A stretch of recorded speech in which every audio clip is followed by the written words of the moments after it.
कैसे बच्चे लोग, आप लोग बहुत ज़्यादा कंफ्यूज हो रहे हैं और प्लस मैं भी थक गया हूँ एक ही चीज़ की, सेम चीज़ का आपको रिप्लाई करते करते। देखिए, कमेंट बॉक्स में बहुत सारे ऑप्शंस आए हैं मेरे पास, ठीक है, जिन लोगों को मैं हर कमेंट का रिप्लाई करता हूँ, मैंने रिप्लाई भी करा है कि ऐसा कुछ नहीं है, कुछ नहीं है, लेकिन फिर भी बच्चे क्या करें, मानने को तैयार नहीं है। सबसे पहली बात, दिल्ली यूनिवर्सिटी ने फोर्थ राउंड के बारे में कोई भी नोटिफिकेशन नहीं निकाला है। दिल्ली यूनिवर्सिटी ने स्पॉट राउंड के बारे में कोई भी नोटिफिकेशन नहीं निकाला। मॉपअप राउंड के बारे में कोई भी नोटिफिकेशन नहीं निकाला। ठीक है, अप्लाइड फॉर अपग्रेड के बारे में कोई भी नोटिफिकेशन नहीं निकाला। तो जो आप लोगों को ये बता रहा है उससे क्लियरिटी करो कि आप ये इन्फॉर्मेशन बता रहे हो तो किस बेसिस पे बता रहे हो। ठीक है, अब सबसे पहली बात आते हैं कि भैया पोर्टल पे अप्लाइड फॉर अपग्रेड आ रहा है। नॉर्मल राउंड को अपग्रेडेशन के लिए साफ मना कर रखा है हर एक बच्चों को। जिनको फर्स्ट राउंड और सेकंड राउंड मिला था उनको अप्लाइड अपग्रेडेशन राउंड लाया गया था 5 तारीख को, उसके बाद कोई अपग्रेडेशन नहीं मिला।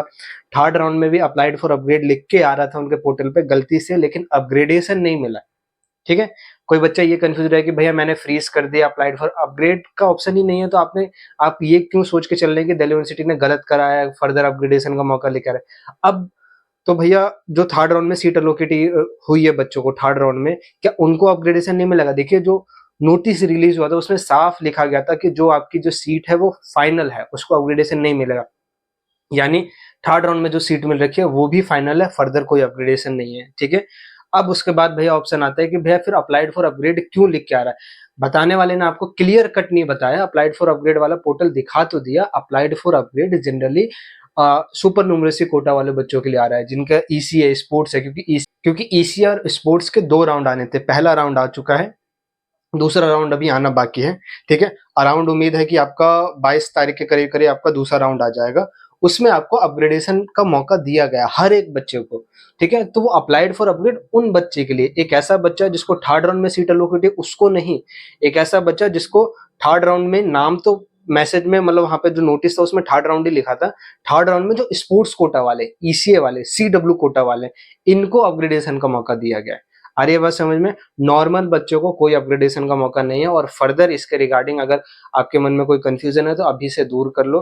अगर आप फिर भी मान के चल रहे कि भैया अगला फोर्थ राउंड आएगा, अगला मॉपअप राउंड आएगा, आगे जाके अपग्रेडेशन का मौका मिलेगा, तो अब मैं उसको कुछ नहीं कर सकता, वो आपकी सोच है। ठीक है, और जो कि मोस्ट प्रोबेबली चांस है कि दिल्ली यूनिवर्सिटी नहीं बोलेगा, क्योंकि जो भी होता है वो दिल्ली यूनिवर्सिटी की due.admission.eod वेबसाइट पे दिख जाता है, वहां पे कोई नोटिस रिलीज नहीं है।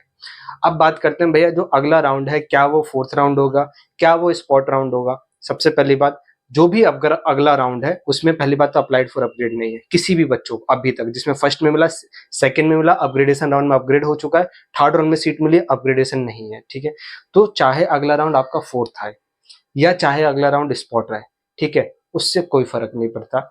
इससे फर्क पड़ता है कि उस जो अगला राउंड है उसके कंडीशन क्या है। अगर उस अगले राउंड में ये साफ लिखा गया है कि वो बच्चा पार्टिसिपेट नहीं कर सकता जिसको दिल्ली यूनिवर्सिटी में अभी तक एडमिशन में कोई भी सीट मिल रखी है, तो ऑब्वियसली बात है, ठीक है, वो सेम स्पॉट की कंडीशन पूरी कर रहा है, तो उसके कंडीशन देखनी पड़ेगी उस राउंड की। सबसे पहली बात तो अप्लाइड फॉर अपग्रेड तो है नहीं, इसका मतलब फ्रेश बच्चे ही पार्टिसिपेट कर सकते हैं जिनको अभी तक कोई सीट नहीं मिली है, जो भी अगला राउंड आने वाला है, चाहे फोर्थ है चाहे स्पॉट है। उसके बाद ये डाउट है कि भैया मैंने मिड एंट्री के थ्रू लिया था, अभी तक मेरे को कोई सीट अलोकेट नहीं है, क्या मैं अगले राउंड में पार्टिसिपेट करने के लिए कुछ करना पड़ेगा? नहीं, ऑटोमेटिकली चले जाओगे, आपको कुछ करने की जरूरत नहीं है। उसके अलावा एक और डाउट है भैया, मैंने दिल्ली यूनिवर्सिटी के एडमिशन प्रोसेस से विड्रॉल कर लिया है, क्या मेरे पास मौका है अगले वाले राउंड में पार्टिसिपेट करने का? तो हाँ, देखो अब डेफिनेटली, चाहे दिल्ली यूनिवर्सिटी फोर्थ राउंड लेके आए, चाहे उसका नाम स्पॉट राउंड लेके आए, कुछ भी लेके आए, अब वो मौका देगा। क्यों मौका देगा? क्योंकि ऑलरेडी टाइम डिले हो चुका है। अब दिल्ली यूनिवर्सिटी कोशिश करना चाहता है कि अपनी सारी की सारी सीटें भरे। वो ऐसा नहीं करेगा कि अभी भी नॉर्मल राउंड चलाते रहे और एडमिशन प्रोसेस को और लंबा खींचे। ठीक है, अगस्त ऑलमोस्ट खत्म होने वाला है, दिल्ली यूनिवर्सिटी अब अपना एडमिशन प्रोसेस जल्दी धीरे धीरे बंद करेगा।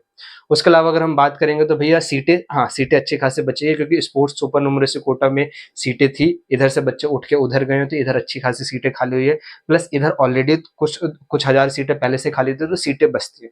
अब उन सीटों को भरने के लिए दिल्ली यूनिवर्सिटी हर एक बच्चे को मौका देगा। जिन बच्चों को अभी तक सीट नहीं मिली उनको भी देगा, जो बच्चे दिल्ली यूनिवर्सिटी के एडमिशन प्रोसेस से बाहर है उनको भी देगा, और जो दिल्ली यूनिवर्सिटी के एडमिशन प्रोसेस से विड्रॉल लेके बाहर गए हैं या सीट एक्सेप्ट नहीं करी है उनको भी मौका देगा। अब भैया मौका देने के लिए तो उनको दोबारा मिड एंट्री ओपन करनी पड़ेगी। हाँ, तो मोस्ट प्रोबेबली चांस है कि दोबारा मिड एंट्री ओपन करेंगे और हर एक बच्चे को मौका देंगे ताकि वो दिल्ली यूनिवर्सिटी के एडमिशन प्रोसेस में आए और दिल्ली यूनिवर्सिटी अपना सीटें भर पाए जल्द से जल्द। वो आगे प्रोसेस को बढ़ाना नहीं चाहती है। तो भैया आगे मान लीजिए फोर्थ आए तो क्या स्पॉट आएगा, या स्पॉट आया तो आगे कितने राउंड आएंगे, क्या मॉपअप राउंड आएगा, डिपेंड करता है सीटें कितनी बची है। जितनी ज्यादा सीटें होगी उसी हिसाब से चीजें काम चलेगा। मेरे को नहीं लगता कि आगे आप 2 राउंड से ज्यादा चीजें आने वाली है, क्योंकि सीटें ही नहीं है ना। लगभग 5 से 6 हजार के करीब करीब सीटें बच रही है। 5 से 6 हजार सीटें 2-3 राउंड में भर देंगे, ठीक है, 2 राउंड में तो भर ही देंगे। तो आगे जाके आपका फोर्थ राउंड आए, ठीक है, उसके बाद एक अगला और राउंड आ सकता है, वो कुछ भी हो सकता है, ठीक है, या फिर आगे स्पॉट राउंड 1 आए, स्पॉट राउंड 2 आए, उसके आगे उम्मीद नहीं है कि फर्दर कोई राउंड आएगा कि स्पॉट राउंड 3 आएगा। अब रिगार्डिंग भैया मॉपअप राउंड, देखो दिल्ली यूनिवर्सिटी का मॉपअप राउंड जनरली ये केस कहता है कि जिन भी बच्चों, दिल्ली यूनिवर्सिटी के पास अभी भी सीटें खाली है, दिल्ली यूनिवर्सिटी को एडमिशन प्रोसेस भरना है, तो इसलिए वो मॉपअप राउंड लेके आते हैं कि चलो सीयूटी के थ्रू बच्चे नहीं भर रहे हैं, हम क्लास 12 के मार्क्स पे बेसिस पे बच्चे भर जाते हैं। तो ये जब आता है जब सीटें खाली रहती हैं। जब सीटें ही नहीं बचेगी तो मॉपअप राउंड आएगा कैसे? आ रही है बात समझ में? उसके अलावा जरूरी नहीं है कि मॉपअप राउंड में ये कंडीशन हो ही कि क्लास 12 के मार्क्स पे एडमिशन लेंगे ही। वो कंडीशन को बदल भी सकते हैं, ठीक है। वो सीयूटी के मार्क्स की एलिजिबिलिटी भी लगा सकते हैं कि हाँ सीयूटी के मार्क्स हम आधे कैलकुलेट करेंगे, आधे क्लास 12 के, या पूरे क्लास 12 के, या पूरे के पूरे सीयूटी के। तो ये सारी चीजें पहले से प्रेडिक्ट करने की जरूरत नहीं है। जो गाइडलाइंस आएगा वो दिल्ली यूनिवर्सिटी की वेबसाइट पे दिखेगा, ठीक है। आप पैनिक हो, कुछ लोग आपको और पैनिक क्रिएट कर रहे हैं। मेरी एडवाइस है इन सब चीज़ों से दूर रहो।